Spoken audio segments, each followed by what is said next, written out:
Woj Hello. bomb. Woj bomb. And welcome to Game Day from the UK. Another Sam, pre-game live and stream. Can you hear me all right? Yeah, it's a Woj bomb, but I don't know if It's a you've Woj seen bomb. it. Oh no, what is it? Sorry, Dan, I didn't mean to interrupt you. Hassan Whiteside, 10-day contract with Miami.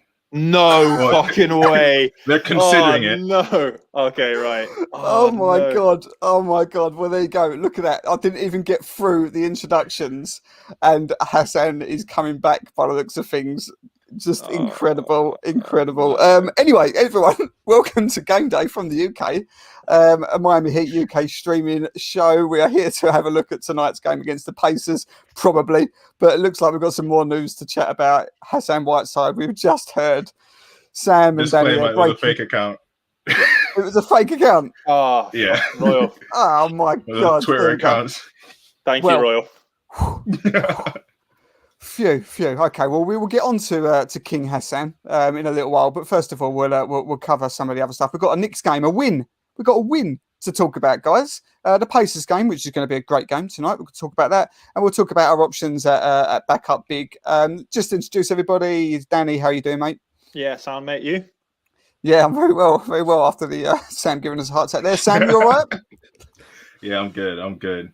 Yeah, I bet you are, yeah. John, you good, mate? Yeah, I'm good, but disappointed that Depot won't be playing tonight. So I know this is we was all full of hype for tonight's show, and it looks like he's not going to be. Well, he's definitely not going to be around tonight. So we've lost a bit of momentum there. It's just we've got Royal here saying that's a fake. Cheers for. I don't know how I feel about that. Yeah, I'll tell you, I'm relieved. Listen, I've done a bit of trolling this afternoon with putting up the Hassan jersey. We'll come on to it. First of all, let's talk about last game out. New York Knicks win, guys. Danny, I'll start with you. My God, have you ever known a team be so bipolar as this team? How can we be so bad in one half and so good in the second half? I mean, a 36-point first half, a 39-point third quarter. I mean, I'm sure there was some rockets put up in a half time, but it's and this isn't a one-off. We're seeing this more and more, that this team are either very good or very bad. You'd like to think eventually this will get worked out, but what's going on here?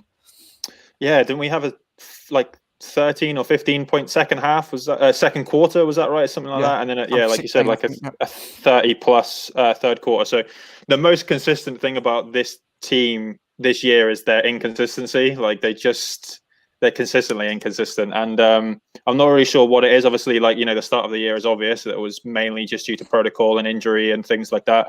I think some of it might come down to maybe Dragic's play. He was the bench leader of the season last year, and he's been very slow this year, and that sort of regression is starting to take place, and it's kind of it can't just be Jimmy and Bam now. Thankfully, we've got Depot on the way, so that should hopefully sort of alleviate some of that kind of lack of playmaking that we do sorely miss, even though Jimmy and Bam are so good, but you could see there was a lack of that sort of ball movement and playmaking in the first half, and the shooting as well. The shooting has just been shit, and it continues to be shit. So Duncan, I think Duncan made a couple, and Tyler's game was okay. He made a nice sort of transition bucket there as well, which was nice. But it's not consistent. Again, they're just inconsistent. This is it. One of the most pleasing things, John, when we made the Oladipo trade, one of the first things that came into my mind immediately was this should give Goran some rest. Danny just touched on it there. He's not looked the same player this year. We've seen flashes. He had that fourth quarter takeover not so long ago, but he's had injury troubles. He's starting to look a little bit like his age would maybe suggest. We know that perhaps in the playoffs he's a different animal, but the main thing about this Oladipo trade is it's going to give some much needed rest in terms of for the rest of this season and in terms of the playoffs for Goran. So that's got to be a good thing, right? Yeah, because we would definitely need Dragic to be close to 100% if we actually want to make a run. Because without him last year, we're not making the finals, so we still need to have that. But he's 35, 36. And Father Time always catches up quick, so it's good to have more players to get just to have more rest as well. Yeah, definitely. Yeah, I mean, don't get me wrong. He's at full health. He's still, I mean, maybe not now with Oladipo, but he's still one of the most important players, arguably our third best player. So you'd like to think that this should just give him a bit more rest that he probably needs at this time of the season. It's not so critical that we sort of rely on the ball handling and the movement that he provides. But you still see flashes of brilliance from Goran. We just need to maintain him, and that's one of the pleasing things about the Oladipo trade. Sam, the match, as I said, was a real sort of literally a game of two halves, as we just covered. But Jimmy Butler had an absolute game, didn't he? I mean, you saw that it was almost like a playoff intensified Jimmy in that second half. He looked focused. He looked a bit pissed off. He took over that game. Is it a little bit worrying that we are obliterating teams with Jimmy minutes, but when he comes off, it's not happening? And with the team that we keep saying is very we're sort of stacked with this depth that we keep shouting about, but as soon as Jimmy and Bam step off, it doesn't look that good, does it? Should we be this reliant? Yes, to an extent, but we also got to keep in mind that the New York Knicks are a fantastic defensive team. So going into that game, it was going to be a tough game offensively. I think they're ranked 4th or 5th in the league in defensive rating, and last time we played them, they gave it to us on defense. So yeah, we got to keep that in mind. Other than that,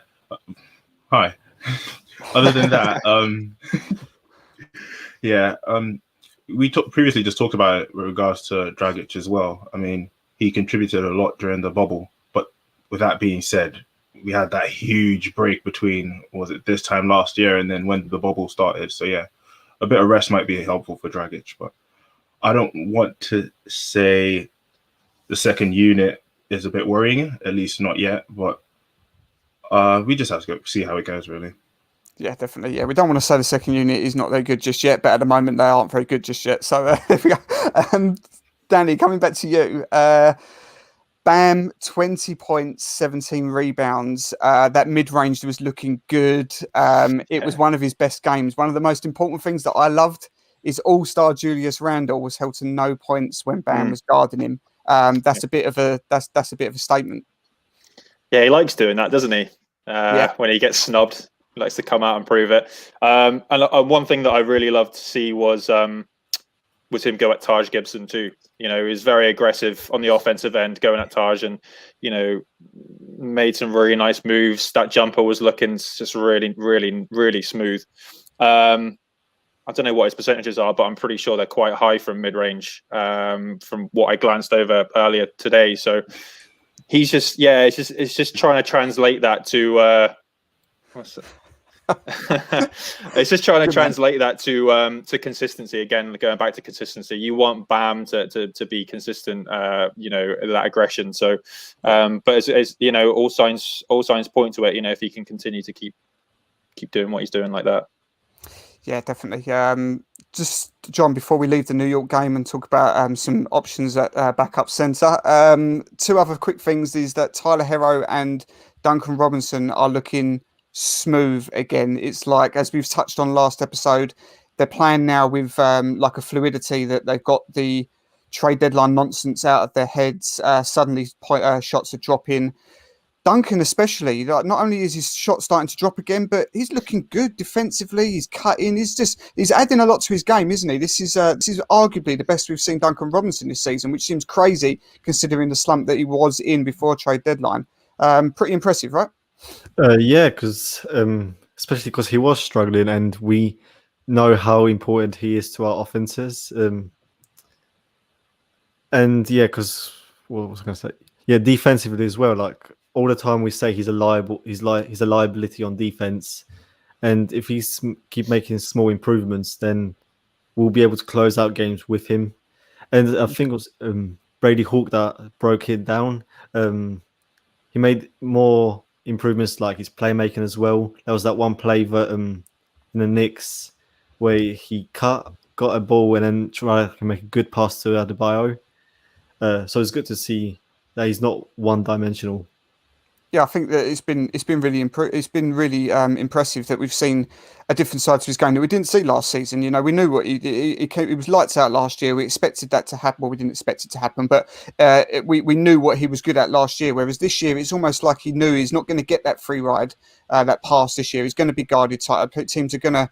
He's going to be on the the scouting reports, etc. So he's added some to his game, and it's as I said, since trade deadline, I think he's been one of our best players. It's really pleasing to see.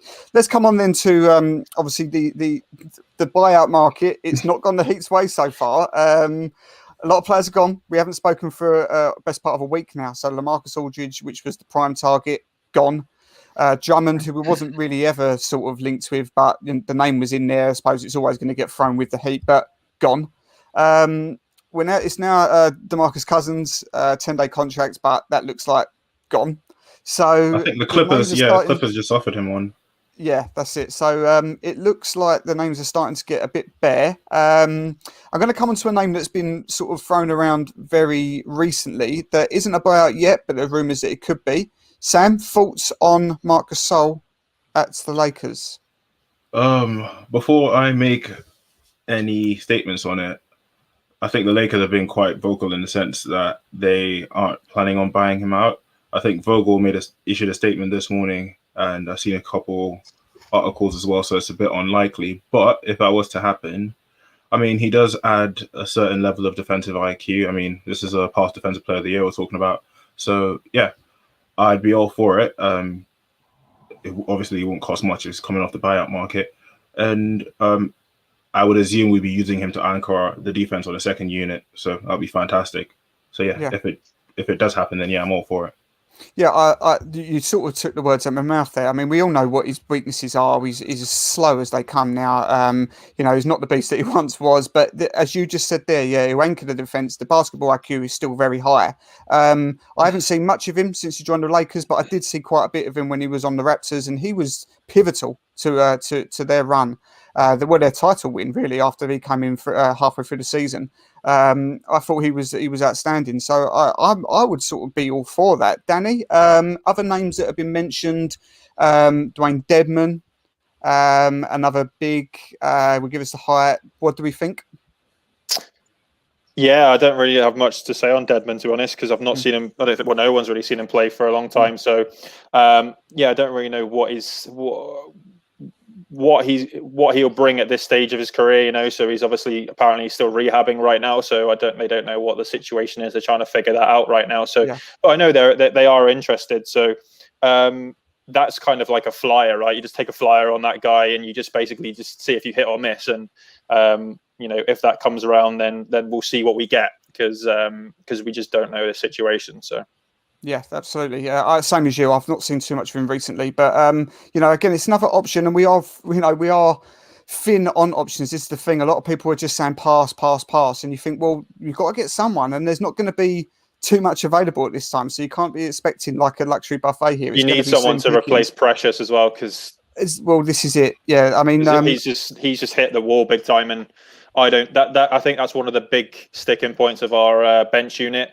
Is the big situation. Obviously, everyone knows that, but the fact that you'd think, you've got a 20-year-old 6'9", athletic center on your bench, you should be that should be fine, but it just isn't. His hands are terrible. He's all over the place on offense. On defense, he looks lost too sometimes. So I think that's one of the big key pieces. The reason why our bench is so inconsistent.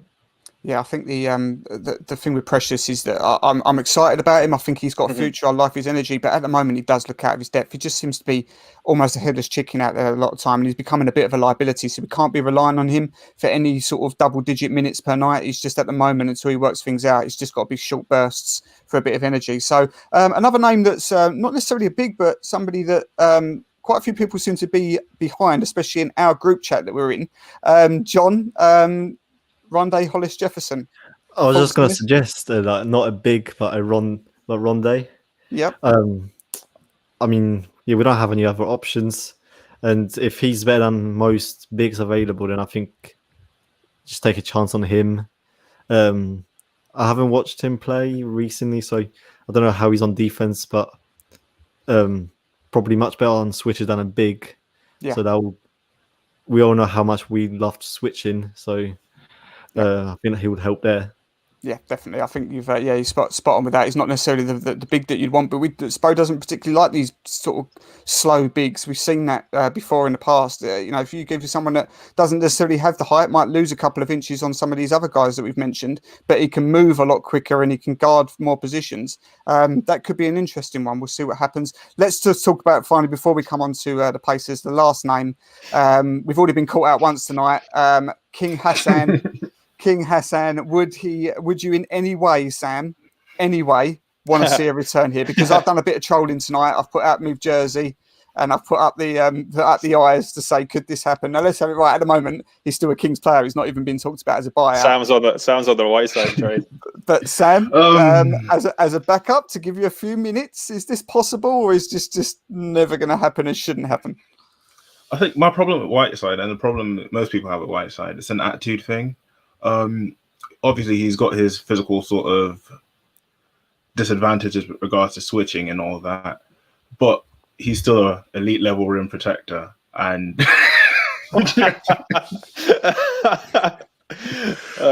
I mean, last time we had Whiteside on next to nil contract, he had something to prove and he completely balled out. So you're trying to convince yourself. I'm really trying to convince myself right now, but it's just not happening. I mean, no. I mean, please, look. I know we've had a laugh. We've been talking about it. I would rather UD play than Hassan exactly. Whiteside. I think we need to.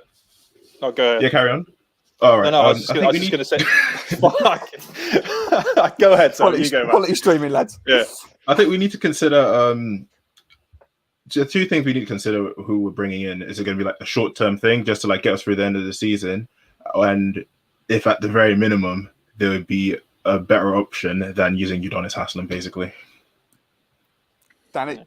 No, I just want to add, I was talking to Sam about this like a couple of days ago when the rumors started, bubbling that Hassan, it could be a possibility. From a basketball fit, it kind of makes sense, right? Like, you need a big, you need a rebounder, someone who can especially if we're playing a lot of zone. Yeah, right, exactly. Because you're going to get those drives to the lane. You're going to need a big presence in there, right? But Spo is not signing off on this. No way. It doesn't matter how desperate the team is. Spo will not sign off on this because you could see every single time that Spo had to play Hassan in those final few months, it was draining on Spo. He hated the conflict within the team.